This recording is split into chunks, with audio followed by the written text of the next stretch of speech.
BRT มือวันถิดเข้าสถานีที่เรียบร้อยแล้วมีไผไหนไปขี่ได้บ่น้อมีไผไหนลองขี่ได้บ่ BRT ตอนนี้อยู่ที่สถานีวัดถาดฝุ่นเนาะ BRT Bus Rapid Transit รถเมล์ด่วน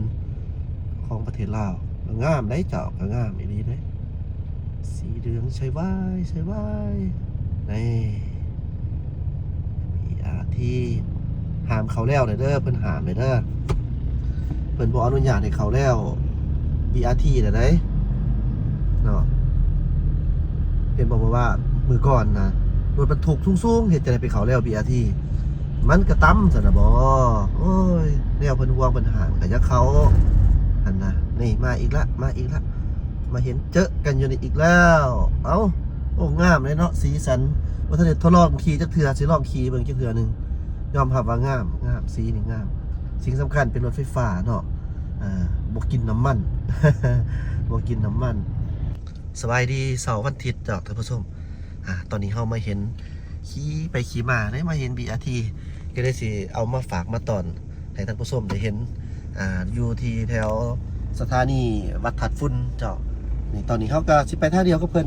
เขาก็จะได้เห็นว่าBRT จะเข้าห้องเข้าห้อยจังไดเนาะเป็นแล้วนี่นะอันแล้วที่เพิ่นเที่ยวอยู่นี่เป็นแล้ว BRT เนาะสำหรับรถทั่วไปเฮาก็คือเฮาขี่อยู่ตอนนี้นี่แหละคนอินเดียก็หลายได้อยู่บ้านเฮานี่เขาไปแล้ว BRT เนาะคือว่าเพิ่นประกาศแต่ได้ว่าต้องขี่ฟรี2 เดือนนะ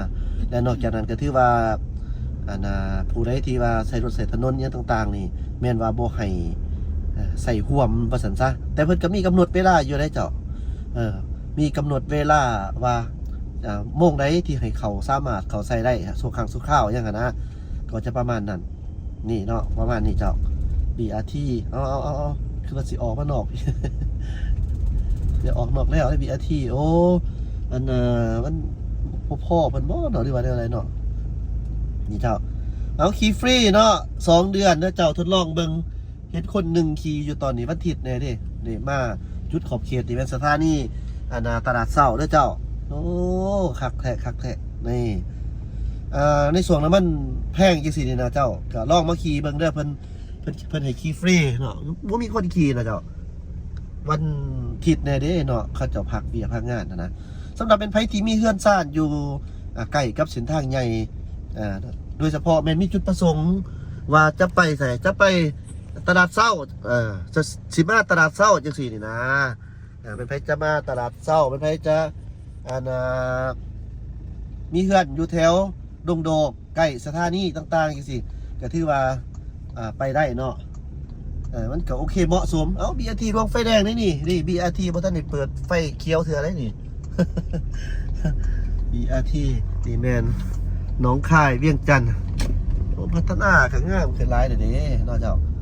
แบบนั้นเด้พัฒนาหลายเด้เวียงจันทน์เฮานี่ครบบ่ได้จอดถึกฟองถึกทางจังซี่ได้แม่เนาะจอดรถเพิ่นมีขีดเส้นแต้มเส้นให้เด้นี่ถึกจอดเป็นระบบระเบียบจังซี่มันก็บ่มีนะความสับสนนะเจ้าประมาณนั้นเนาะนี่มันรถทัวร์บ่ได้นี่เจ้าท่านผู้ชมคนหลายตอนนี้นะเว้าความจริงเลยนี่นะแม้ต่างประเทศมาหลายแท้ๆเนาะถึงเป็นว่ามีสงครามเกี่ยวกับรัสเซียยูเครนบ่สงครามตะวันออกกลาง USA อิสราเอลอิหร่าน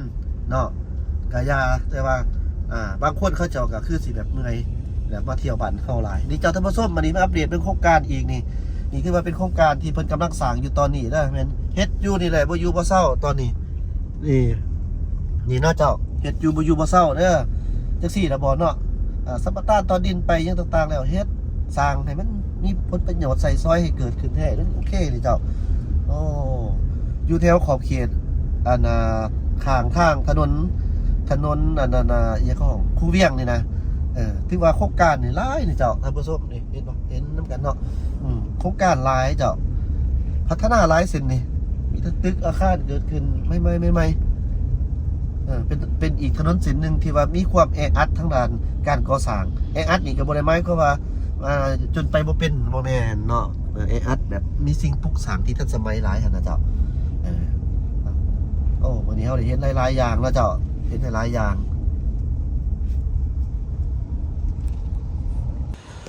ตอนนี้เฮาก็มาเบิ่งการแข่งขันกีฬาบาสเกตบอล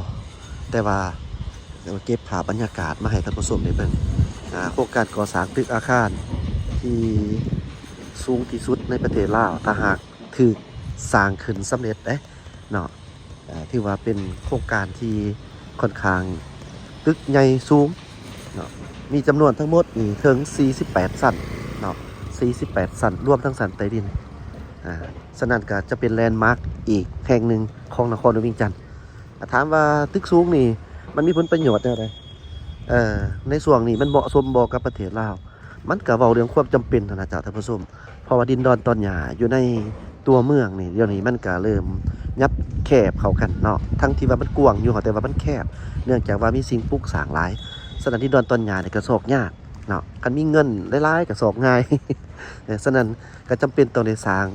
ตึกขึ้นมันสูงขึ้นเพื่อว่าจะมีบอลใส่ซอยหลายคันเมื่อมีบอลใส่ซอยหลายมันก็เฮ็ดให้มีการสร้างเก็งกำไรได้หลายเช่นเดียวกันฉะนั้นก็ถือว่าจำเป็นก็ต้องได้เฮ็ดอย่างประมาณนี้เจ้าเนาะและอีกอย่างหนึ่งเนาะโครงการนี้ถือว่ามันเป็นโครงการการร่วมมือกันเนาะจะสิประเทศจีนหลายจีนเฮ็ดจังได๋เพิ่นมีเงินมาสร้างแต่ว่าสิ่งที่สำคัญนี่แม่นว่าบ่แม่นมีแต่จีนอย่างเดียวเนาะนี่ถือว่ามันเป็นการร่วมมือกันระหว่างนี่แหละกระทรวงป้องกันความสงบนี่นะเป็นเจ้าของโครงการเนาะเป็นดินดอนตอนหญ้าคือเราเห็นนำกันนี่แหละส่วนว่าอันผู้ลงทุนเป็นเงินเป็นหยังแน่นี่ก็แม่นเพิ่นบริษัททางฮ่องกงเนาะท่านผู้ชมบริษัทมาจากฮ่องกงฮ่องกงโซเปอร์จีนฉะนั้นก็ถือว่ามันร่วมมือกันถ้าหากว่าได้เกิดใส่ผลประโยชน์อย่างต่างๆแล้วนะก็หมายความว่าก็ได้มีการแบ่งกันนั่นแหละว่าสิซะร่วมกันเด้เนาะเจ้าเฮาเป็นดินเขาเป็นเงินจังซี่มันก็แฟร์ดีอยู่ได้เจ้าแฟร์ดีอยู่ก็ดีกว่าทีมดินเป้าวางโดยที่บ่เกิดผลประโยชน์อย่างหลายเนาะฉะนั้นเป็นจำเป็นบ่ต้องสร้างตึกสูงก็คือแอดมินได้เว้าผ่านมาหาเจ้าว่าก็เบิ่งไปตามความจำเป็นเนาะคันว่าเป็นเรือนซ่านบ้านซองก็แม่นอยู่แต่วันนี้มันเป็นคอนโดมิเนียมเป็นอพาร์ตเมนต์เป็นโรงแรมเนาะฉะนั้นโครงการเล่าเซ็นเตอร์ก็แม่นว่าเป็นอีกหนึ่งโครงการที่ใหญ่ตอนนี้เพิ่นสร้างตึกโตนั้นเนาะที่ว่าเห็นว่ามันเป็นแบบสำเร็จแล้วนี่นะก็ถือว่าเป็นบริษัทของเพิ่นเนาะแล้วก็อีหยังหลายอย่างมีฮอดอันนั้นพร้อมนะมีสระลอยน้ำที่เป็นกระจกใสกลางแจ้งเนาะกระจกใสกลางแจ้งสร้างแล้วอันนั้นนะส่วนวันนี้กำลังก่อสร้างกันอยู่เฮ็ดกันนำกันเจ้าท่านผู้ชมตอนนี้เฮามาอัปเดตให้ท่านผู้ชมเบิ่งมันก็โผล่ขึ้นมาเฮายืนอยู่นี่มันเห็นไปเป็นสันที่1 2เดี๋ยวนี้ขึ้นสันที่3เนาะถ้าหากว่าร่วมกันกับบนสันใต้ดินอีก2สันมันก็เป็นสันที่5แล้วเนาะแต่ว่าเฮาเห็นอยู่หน้าดินแม่น3สันฉะนั้นก็จะประมาณนี้เจ้าส่วนมาเบื้องนี้เจ้าเบื้องนี้ก็ถือว่าเป็นสันที่4ขึ้นที่5บัดนี้เนาะอยู่จุดขอบเขตนี่เป็นสันที่4ขึ้นสันที่5สร้างอยู่เด้อตอนนี้สร้างอยู่ติดๆนี่แหละคือน้ำกันนี่แหละสร้างอยู่เนาะถือว่าก็เพิ่นนั่นได้เจ้าท่านผู้ชมนี่นะเพิ่นเปิดให้จองเลยเด้มันไผที่ว่ามีเงินหลายเนาะเพิ่นเปิดให้จองแล้วบ้านเฮานี่มันคันสิเอาคนในเมืองคนลาวเฮานี่มันเฮาเว้าผ่านมาก็หลายเทื่อว่าคนลาวเฮานี่บ่อีดีเพิ่นก็บ่ซื้อดอกเป็นคอนโดคันเว้าแบบดินเว้าแบบม่วนๆหยอกๆกันสำหรับคนทงนักซื้อไว้ให้เมียน้อย หยอกกันเด้อเว้าหยอกซื่อๆก็หากบ่เป็นหยังดอก ผมเพิ่นมีเงินนะส่วนใหญ่นี่นะเป้าหมายแท้ๆก็แม่นนักลงทุนจากต่างประเทศจังซี่เขาเจ้ามาลงทุนอยู่ลาวมาทำมาหากินมาเฮ็ดธุรกิจบ่จังซี่เพิ่นบ่มีดินเพิ่นซื้อดินบ่ได้ก็จำเป็นได้ซื้อเฮาก็ได้ซื้อจำเป็นต้องได้ซื้อคอนโดอยู่อพาร์ตเมนต์อยู่โอ้เดี๋ยวนี้นี่เกี่ยวกับเรื่องอสังหาริมทรัพย์อยู่เวียงจันทน์นี่เกิดขึ้นหลายเด้อเจ้าเด้อแถวหนองหลวงพุ่นเต็มอัญญะอยู่เจ้าท่านผู้ชมเอ้ย แม่นนักลงทุนจากจีนส่วนใหญ่เนาะเพิ่นมาลงทุนสร้างเป็นตึกล่างบันซองเกิดขึ้นป้งขึ้นป้าดอกเฮ็ดเด้อันนี้คือความจริงเนาะเฮาบ่ได้เว้าโยกเด้อเจ้าแม่นว่าเดี๋ยวนี้นี่ขึ้นหลายอีนี้ตึกนี่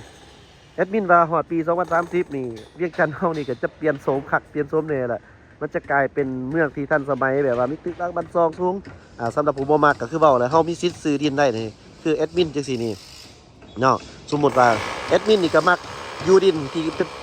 เป็นตัวเองแล้วก็กว้างขวางมันอยู่สบายแต่ว่าผู้บ่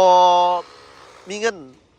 บ่ผิดผู้ที่มีเงินหลายแต่ซื้อดินบ่ได้นี่ก็แต่ศอกเมียและเนาะบ่ลงทุนอยู่ลาวแล้วก็ศอกเมียคนลาวศอกผัวคนลาวซื้อดิน ออกซื้อคนลาวหักได้เด้อเจ้าแบบนั้นเนาะอันนี้ก็นำมาฝากมาตอนกัน